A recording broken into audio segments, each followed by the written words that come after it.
Here in the Northern Hemisphere, we're still in mid-autumn, moving towards late autumn, and we are quickly feeling winter approaching. This is typically the time of year that most of us don't feel our best, and there's likely lots of reasons for that. Hi, I'm Stacey Forrester, astrologer and mentor, and I help women heal through self-awareness.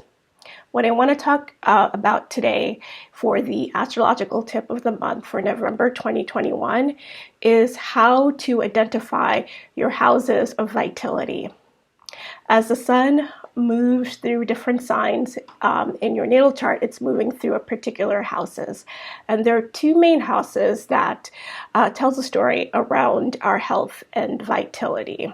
So I want to share that with you today by walking you through an example. I also will, at the end, share one of the houses that will give you the greatest vitality. So stay tuned. Okay, here we are. As the sun moves through the signs annually, it also moves through the houses. And it will eventually encounter the two main houses of low solar vitality. And that is the 6th house of health, work, daily routines, and pets. And it'll also encounter the 12th house. This is the house of self-defeating behaviors, prisons, hospitals, retreats, and even spirituality.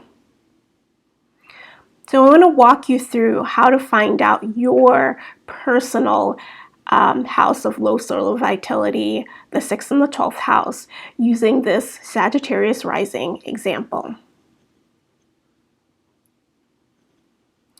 So for this Sagittarius rising native, their 6th house is Taurus.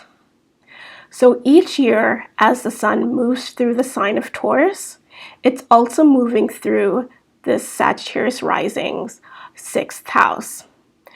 And this is going to be the time of year beginning around April 20th to about May 21st, when the Sagittarius rising native may not feel super vital.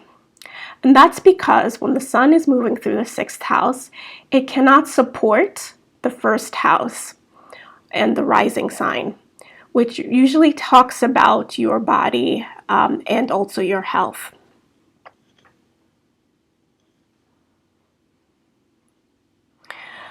Next up, the 2nd house of low solar vitality is the 12th house.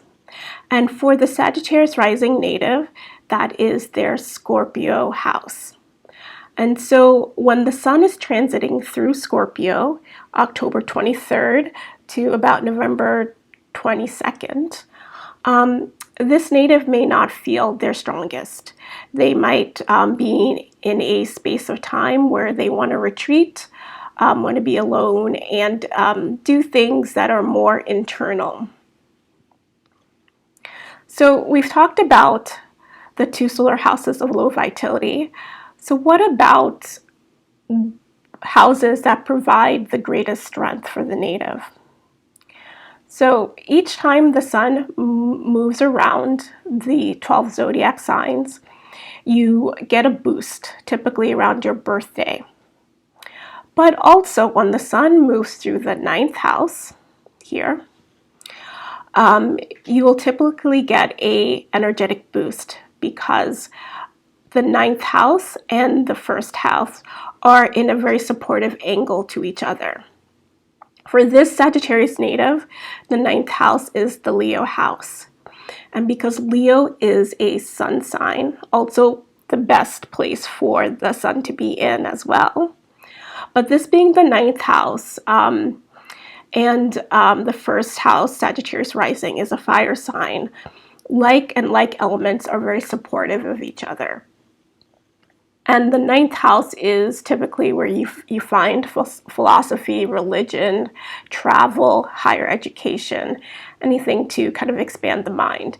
And the sun has its joy in the 9th house. So typically, this Sagittarius rising native, whenever the sun is moving through Leo, it's going to feel its best, its most vital.